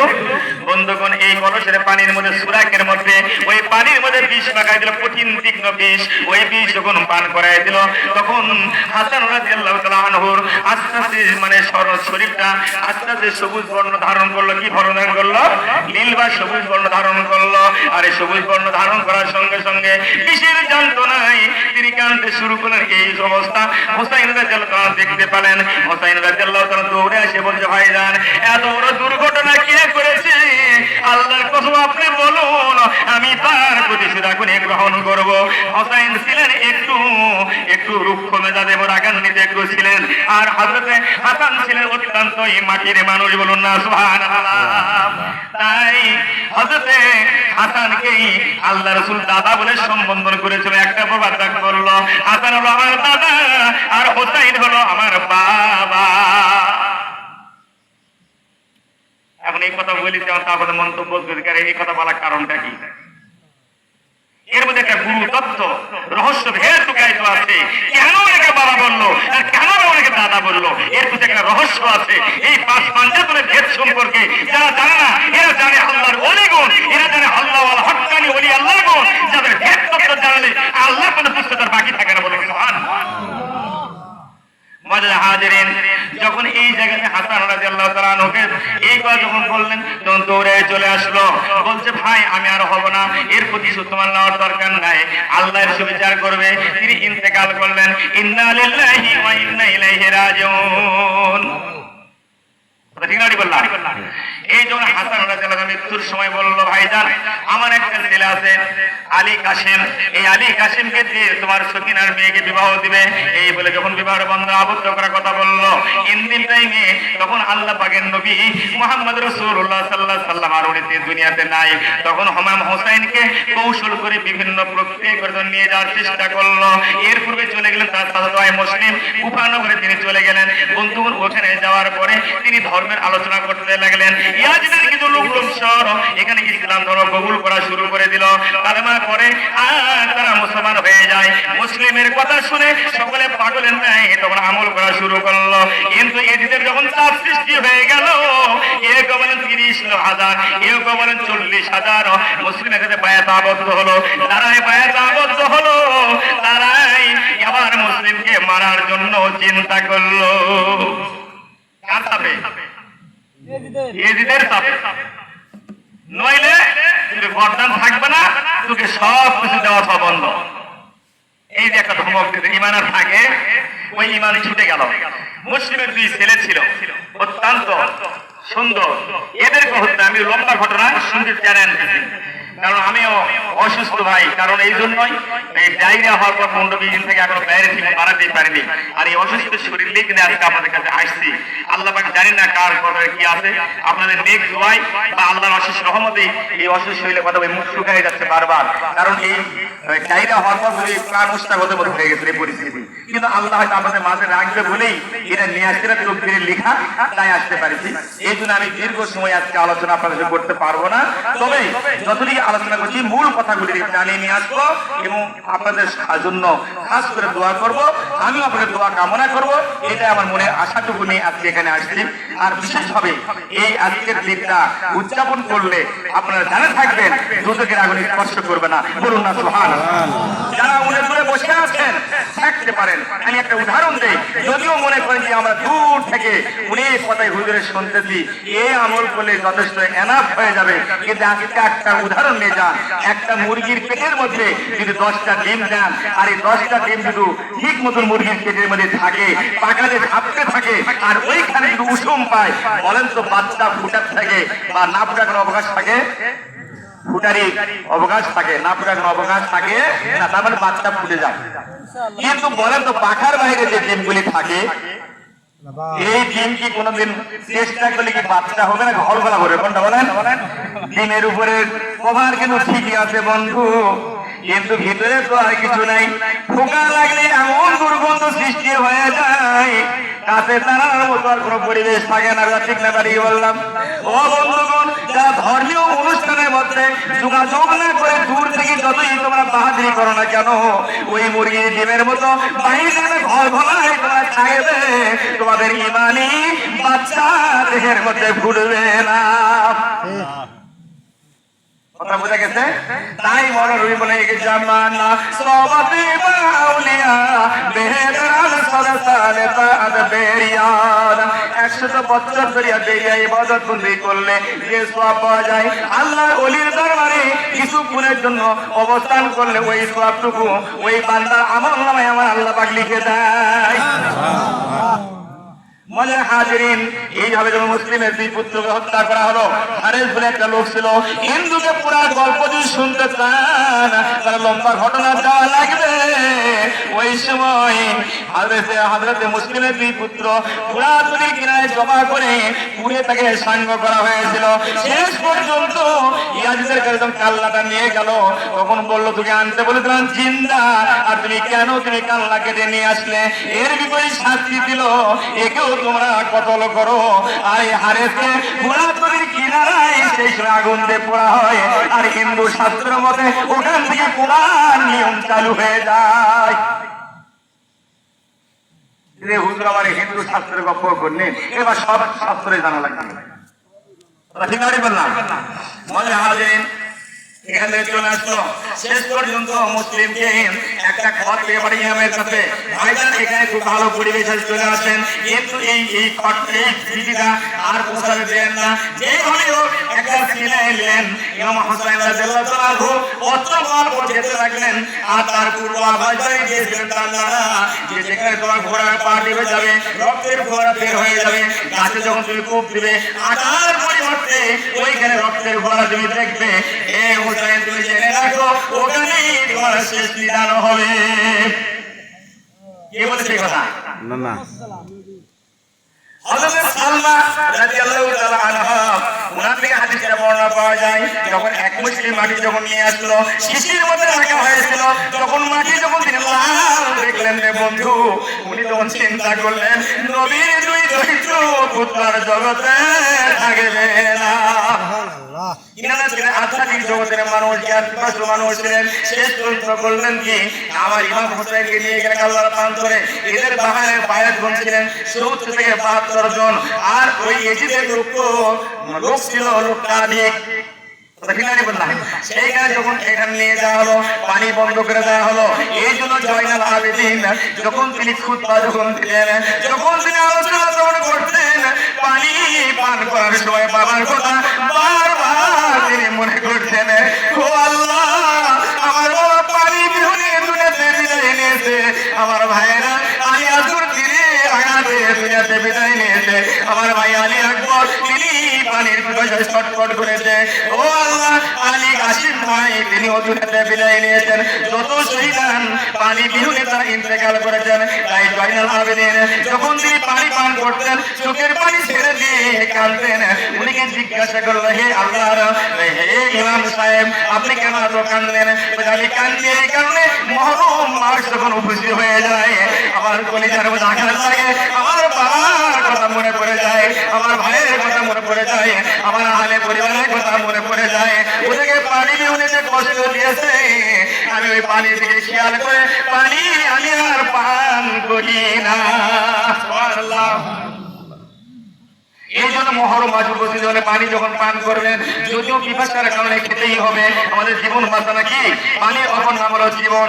তারপর খাওয়ার সময় মনে মনে নিয়ত আল্লাহ এই পানি বিহনে আল্লাহ পাকের নবীর আওলাদুন কারবালায় শহীদ হয়ে গেছে, এই যদি মনে মনে ধারণা করেন, কি চিন্তা ফিকির করেন তথাপিও আপনার আমল নামাতে আল্লাহ সওয়াব লিখে দেবে।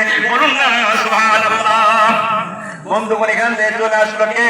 হযরত ইমাম হোসেনকে যখন একের পর এক সকলের শাহাদাত যখন বরণ করলো, যখন আলী কাসিমকে যখন শাহাদাত বরণ করলো, ঘোড়া যখন বারবার চেষ্টা করে পশু হওয়ার পরেও ওই আলী কাসিমকে তোলার জন্য চেষ্টা করলো, বারবার ঘোড়ার লাগাম ছেড়ে দিয়ে যখন পদাতিক যখন হয়ে গেলেন, যখন ঘোড়ার মুখ ধরে যখন আলী হাসেন আলী কাসিম যখন এইভাবে অনুসরণ করতে শুরু করেন, যাও রে ঘোড়া দাও রে খবর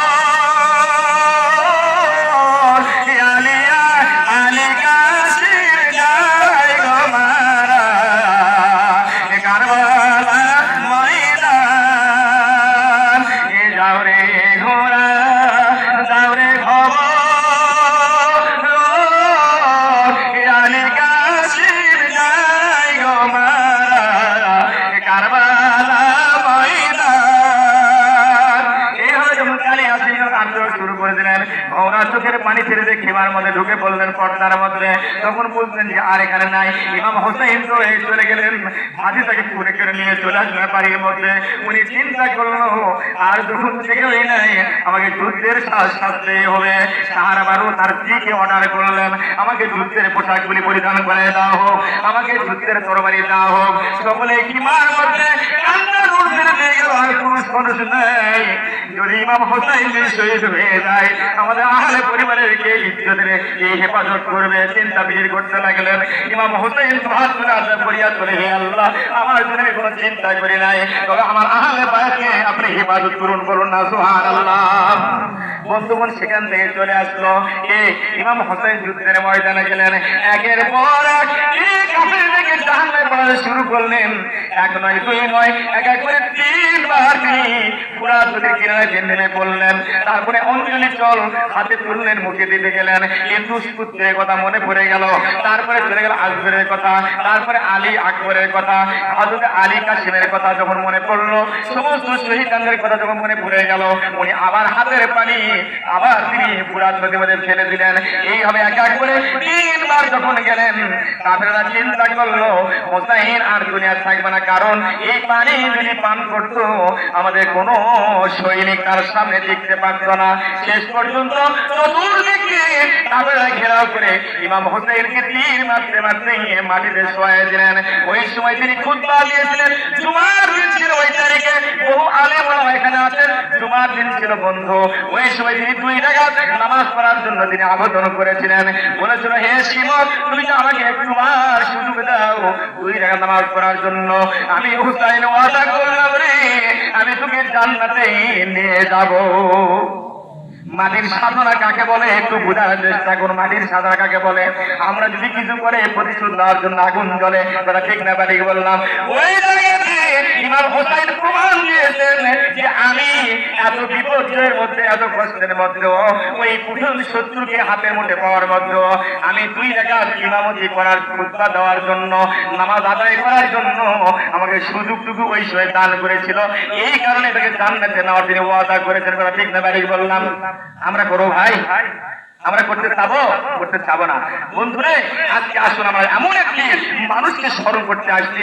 আপনারা বলবেন আল্লাহ আতিউল্লাহ, আল্লাহকে স্মরণ করবো, ও আতিউর রাসূলা, রাসূলকে স্মরণ করবো, ও উলিল আমরি মিনকুম, ওলিগণকে স্মরণ করবো। তাহলে ইমাম হাসান হোসেন স্মরণ করবো কেন? বলেন তো বন্ধু, যত নবী আসলে জগতে সকল নবীরাই প্রথম জীবনে যারা আল্লাহর ওলি ছিল, বলুন না সুবহানাল্লাহ। তাহলে ইমাম হাসান এবং হুসাইন আল্লাহর বন্ধু ছিল কি ছিল না? পৃথিবীর কোন মানুষ ফেরেশতা খাওয়াতে পারে না, একমাত্র খেজুর লোকমা একমাত্র জিবরাইলকে খাওয়াছিলেন ইমাম হুসাইন রাদিয়াল্লাহু তাআলা আনহু। কথা ঠিক না বাড়ি বললাম? বন্ধুগণ, এই মানুষটির এত বড় পাওয়ার ক্ষমতা, ফেরেশতা জগৎকে বলতে খাওয়ানোর যিনি কৌশল উদ্বোধন করতে পারে, ওই মানুষটিও দুনিয়ার বুকে আর না। ঠিক না বাড়ি বললাম? ইমাম হোসাইন তখন করলেন কি চলে আসলো। ওই সময় তার একটি সন্তান ছিল, তার নাম ছিল জয়নাল আবেদিন। তার নাম কি ছিল? জয়নাল আবেদিন। হোসাইনের তিন পুত্রের মধ্যে আলী আকবর ছোটকালে শিশু মারা গেল। আলী আকবর 17 বছর বয়সে যুদ্ধ করতে কারবার শাহাদাত বরণ করলো। আর জয়নাল আবেদিন যদিও ইমানি তাগত ছিল, অত্যন্ত অসুস্থতার কারণে উনি মানে যুদ্ধের ময়দানে যেতে পারলেন না। তারপরে তিনি বারবার আবেদন করলেন, আব্বা আমি থাকি আর যুদ্ধের ময়দানে যাওয়ার আগে আমি আগে যাব। বলে, বাবা তুমি যদি যাও আমাদের আহলে বাইতে একটাই তুমি প্রদীপ, এই প্রদীপ যদি নিভে যায় আল্লাহর একত্ববাদ ঘোষণা করার কেউ থাকবে না। জয়নাল আবেদিনের পিতার কথা শুনে তখন বন্দী হয়ে গেল ওখানে। আর এই আহলে বায়াতে যখন ইমাম হোসেনের শাহাদাত যখন বরণ করলো, তার সতল্লা ভাই ছিল হানিফ পালোয়ান, আম্বালির শর্তে তিনি চলে গেলেন যুদ্ধ করতে, সকলকে কতল করে দিল। এজিদ ভয়ে তখন কূপের মধ্যে ঢুকলো। এজিদের বাড়ি পাথর দিয়ে ঘেরাও করা, হাজিরা এখনো পেশাব পায়খানার জায়গা ঘটি করা, ঠিক না বাড়ি বললাম? এ হাও করেন না কেন? আমি তো হস্তবার যাইনি দেবা, এর আপনারা তো লিখে গিয়েছেন না জাননি, তাই দেখে আসেননি এই অবস্থা।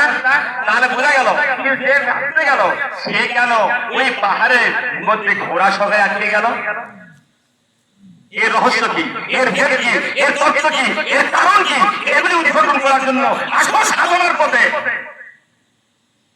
হযরত ইমাম হোসেনের রূহ দেখতে পেল, আর দেখে পায়ে ছুটতে চলে গেল। আর ওই জায়গাতে কেন উনি আটকে গেলেন? ওই পাহাড়ের মধ্যে এখনো পর্যন্ত ঘোড়ার খটখটি আওয়াজ পাওয়া যায় ওই পাহাড়টাতে। আর অথচ এজিদকে মারার জন্য গেল, এজিদকে মারতে পারলো না, কূপের মধ্যে ঢুকে ওখানে তিনি নিঃশেষ হয়ে গেল আল্লাহর গজবে। এটাও তো বুঝবার বিষয়, কথা ঠিক না? বন্ধুগণ, তাহলে ইমাম হোসাইন রাদিয়াল্লাহু তাআলা আনহু যখন কারবালা প্রান্তে যখন তার চেকটা নিয়ে যখন ঘোরাঘুরি করতেছিল, এই জন্য অনেকেই এই বিষয়গুলো অনেকে এই ধরনের অনেক ইয়া করে, এগুলি করা যাবে না। আল্লাহ পাকের নবী মুহাম্মদ রাসূলুল্লাহ সাল্লাল্লাহু আলাইহি সাল্লাম বলেছেন, আমার দুই নাতিকে যারা মহব্বত করবে এবং আমার দুই নাতিকে যারা ভালোবাসবে সে তো আমার নবীকেই মহব্বত করলো, যে নবীকে মহব্বত করলো সে তো আল্লাহকেই মহব্বত করলো। বলুন না সুবহানাল্লাহ। আর এর মধ্যে কি সম্পর্ক আছে? আল্লাহ ভালোবাসা দেওয়ার জন্য আমরা সবাই পাগল পারা, কিন্তু আল্লাহকে ভালোবাসা দেওয়ার আগে নবী বললো, আমার দুই নাতিকে যারা মহব্বত করবে ভালোবাসবে, এদের দুইজনকে ভালোবাসে যারা আমাকে যারা আমাকে ভালোবাসলো এবং আমার দুই নাতিকে ভালোবাসলো, তারা তো আল্লাহকেই তারা ভালোবাসলো। তারা কাকে ভালোবাসলো? আল্লাহকে ভালোবাসলো। আল্লাহকে ভালোবাসা দানের অর্থ নবীকে মহব্বত করা, নবীকে ভালোবাসা দানের অর্থ ইমাম হাসান এবং হোসেনকে মহব্বত করা। এই ইমাম হাসান হোসেন কে ছিল বলেন তো? 5 পাঞ্জাতনের মধ্যে দুই বোন। ইমাম হাসান হোসেন, মা ফাতেমা রাদিয়াল্লাহু তাআলা আনহা, হযরত আলী কর্নেল ওয়াসু, আসাদুল্লাহ আল্লাহর বাগ, শেরে খোদা যাকে বলা হতো মাওলাউল আলী, সমস্ত আমলের যিনি মাওলা, গদিরে ঘুমের মধ্যে সেখানে একটা পুকুর পাড়ের মধ্যে লোকটাকে সাহাবীর মধ্যে আল্লাহ পাকের রাসূল ভাষণ দিয়েছিলেন আলীকে লক্ষ্য করে, হে আলী তুমি আমার সামনে আসো। আলীর হাতে হাত থেকে বলেছিল, আজ থেকে কিয়ামতের দায়িত্ব একেই গ্রহণ করলাম। বলুন না সুবহানাল্লাহ। আর এই কারণে আলীকে মারার জন্য ধাওয়া করা হয়েছিল ওখান থেকে। এগুলি খুবই রহস্যপূর্ণ আলোচনা করলে আপনারা আমার কান্না কাটে ফেলবেন, আমি ওই দিকে যাবো না। বন্ধুগণ, এই জায়গাতে লোকনাথ সাহাবীর মধ্যে আলীকে খেলাফত দিল, বলতো আর খেলাফত কেউ মানতে রাজি হলো না। গন্ডগোল কোন জায়গা থেকে ভালো বোঝার চেষ্টা করে। আর আলীকে মারবার যায় রাতের অন্ধকারে মা ফাতেমা মাটি দেওয়া হয়েছে, কথা ঠিক না? বাড়ি বললাম ওই বলবিরা ওয়াজ করে কি, মা ফাতেমা কত বড় লম্বা ছিল, কেমন চেহারা ছিল, মানুষ যেন দেখতে না পায়, এই জন্য হাতের অন্ধকারে তাকে দাফন করা হয়েছে। কেমন করে মা ফাতেমা ইন্তেকাল করেছে এর রহস্য কি তিনি সঠিকভাবে দিয়ে জানো? যখন আলীকে যখন ধাওয়া করা হয়েছিল, আলীর হাতে যখন জুলফিকার ছিল না, তরবারি যখন ছিল না, আলী দৌড়ায় চলে গেল বাড়ির মধ্যে জুলফিকার তরবারি নেওয়ার জন্য। যখন যুদ্ধের যখন পরিকল্পনা নেওয়ার জন্য মা ফাতেমা ছিলেন অন্ধা সত্তা। ওই সময় দুই ভাই মাঝে ইমাম মা ফাতেমার গর্ভে একটা সন্তান ছিলেন। ও মতো অবস্থায় ঘরের দরজা খিল জন আটকায় যখন দিলেন, হালকা লাগাতে কাপের মুশরিক তার লাঠি যখন মারলো, দরজাটা সেটি তখন মা ফাতেমার পেটে আঘাত লাগলো। ও মতো অবস্থায় তিনি ইন্তেকাল করেছেন। ইন্না লিল্লাহি ওয়া ইন্না ইলাইহি রাজিউন। আর অন্য হাদিসের পরিভাষায় আমার রাসূল বিদায় নেওয়ার পরে 3 মাস পরেই তাকে দেওয়ার জন্য তিনি আলোচনা করেছেন। তাই আমার ফাতেমা খানু ভাই হাসি খুশি হয়ে বলেছিল, আমার বাবা 3 মাস পর আমার কিছুদিনের মধ্যে নিতে আসবে। এই 3 মাসের মধ্যে মৃত্যুবরণ করেছিল। নবী বিদায় নেওয়ার পরে খেলাফত অর্পণ করার পরে এই গন্ডগোলের প্রথম সূচনা সৃষ্টি হয়ে যায়। আর ওইভাবে মা ফাতেমাকে ইন্তেকাল করা হয়। এই জন্য দেখবেন যারা গোপনে মানুষ মারে তারা কিন্তু কারো সাক্ষাতে জানাজা করে না, গোপনে তা করার চেষ্টা করে। কথা ঠিক না বাড়িয়ে বললাম, আত্মগোপন করার জন্য ওই টাইমেই তাকে এইভাবে দাফন কার্য সমাপ্ত করা হয়েছে। এটি এই ইতিহাসের পাতায় এমন কতগুলি গোপন হাদিসগুলির মধ্যে আর কেউ না আলোচনা করে না, চাপা ফেলে দিয়েছে। যেমন আলিফ লাম মিমের ব্যাখ্যা কেউ করে না, যেমন হামিম আইন সিন তোয়া কাফ এর ব্যাখ্যা যেমন করে না। এর ব্যাখ্যা যদি কোনো মানুষ সঠিকভাবে জানতে চায়, আল্লাহর কসম এই 5টা এই হরফে মানে বিচ্ছিন্ন হরফগুলির ব্যাখ্যা যেটা করা হয় না, এই হরফের মূল মাত্রা মূল অংশ হলো 5 পাঞ্জাতন। নবী, মা ফাতেমা, হাসান এবং হুসাইন এবং আলী রাদিয়াল্লাহু আনহুর জীবন কাহিনীর মর্মান্ত ভেদ আলোচনা করা আছে। এটাকে তারা গোপন রেখে দিয়েছে। তাই কোরআনকে যারা সত্যকে যারা গোপন রাখে, তারা আল্লাহর সঙ্গে তারা কুফরি করে। এরা তাদের জগতের বিশেষ জ্ঞান চর্চা, আল্লাহর সঙ্গে পৌঁছার রাস্তা একমাত্র পীর মাশায়েখ আল্লাহর ওলিগণ ছাড়া সঠিক তথ্য জ্ঞান দেওয়ার মতো সাধারণ কোনো আলেমের কোনো জ্ঞান থাকে না। আসুন না বন্ধুগণ, এই জন্য আমি আলোচনা করতেছিলাম এই 10ই মুহররম তারিখে আজ থেকে নয় আমার মুর্শিদ কেবলা দেওয়ান মাহবুব আলম চিশতি রাহমাতুল্লাহ আলাইহি উনি সাবাক দলের মাধ্যমে উনি তিনি জ্ঞান দান করেছেন। এই জ্ঞান দান করতে করতে 1 নয় 2 নয় দীর্ঘ বছর ধরে এর আলোচনা করত। এই মহরমটা পালন হতো সাতরাপাড়াতে। কথা ঠিক না বাড়ি বললাম, এই সাতরাপাড়া মঞ্জু ভাই ওদের বাড়িতে এই মহরম পর্ব পালন করা হতো। ওই জায়গায় যখন জামে মসজিদ না হওয়ার আগে যখন ওয়াক্তা মসজিদ ছিল, জামে মসজিদে প্রথম খুতবা আমার যারা মুর্শিদ কেবলা ওখানে দিয়ে নিল। দাওয়াত পাড়াতে যখন গেলাম সেখানে প্রথম খুতবা দিয়ে নিল। দেওয়ানপুর আমার ভাগনা ভাইদের ওয়াক্তা তৈরি করা হলো। আমার মুর্শিদ কেবলা ওখানে অর্ডার করলো আমি মসজিদ করার জন্য প্রথম তুমি খুতবা দিয়ে আসো। আমি তার নির্দেশ ওখানে গেলাম। সেই মুর্শিদ কেবলা দেওয়ান মাহবুব আলম চিশতি রাহমাতুল্লাহ আলাইহি মায়ের প্রেমে জ্বালা করে তার আপনজন রক্তের ব্লাড কেন আত্মীয় স্বজনরা বাবা মল্লিকপুরে এই মহরম পর্বটা তারা পার করে নিয়ে আসে। কথা ঠিক না ঠিক বললাম বন্ধুগণ? কথা বুঝে আসছে? তাহলে আল্লাহর ওলি আপনারা কে কে ভালোবাসেন হাত তুলে দেখাবেন কি? আল্লাহু আকবার। আমরা সবাই ভালোবাসি, আলহামদুলিল্লাহ আলহামদুলিল্লাহ সবাইকে ভালোবাসি আমরা। আল্লাহর নবীকে কে কে ভালোবাসি? আমরা সবাই ভালোবাসি। তাহলে আমি কি বলেছি? নবীকে ভালোবাসলে আল্লাহকে ভালোবাসতে হয়। আর নবী বলল আমার বন্ধুগণ বা আমার নাতিকে ভালোবাসলে আমাকে ভালোবাসা হয়। এই নাতির অমরজার সন্তান কে ছিল? জয়নাল আবেদিন। জয়নাল আবেদিন ছিলেন একমাত্র আমাদের ইমাম, বলুন না সুবহানাল্লাহ। আর ইমামের পুত্র ছিলেন বাকের রহমতুল্লাহ আলাইহি, উনি ছিলেন আল্লাহর প্রখ্যাত ওলি। তারপরে বাকরাবিল্লাহ ওনাদের বংশধরের মধ্যে ছিল আল্লাহর ওলি। ওই বংশের মধ্যে 17তম ওলি হযরত আব্দুল কাদের জিলানী রহমতুল্লাহ আলাইহি, বলুন না সুবহানাল্লাহ। ওই বংশের মধ্যে মাতৃকুলের মধ্যে মানে 15তম ওলি হলেন খাজা মঈনুদ্দিন চিশতি সাজ্জানী রহমতুল্লাহ আলাইহি। তাহলে ওলিকে ভালোবেসে ওই সমস্ত ওলির দায়িত্ব ভালোবাসা, কারণ সকলে যে আল্লাহর বন্ধু, বন্ধুগণ আল্লাহর ওলিকে ভালোবাসেন। আমি খুশি হলাম ওই যে পয়লায় হাত তুলে আমার খুব ভালোবাসা। আল্লাহু আকবার, আল্লাহু আকবার,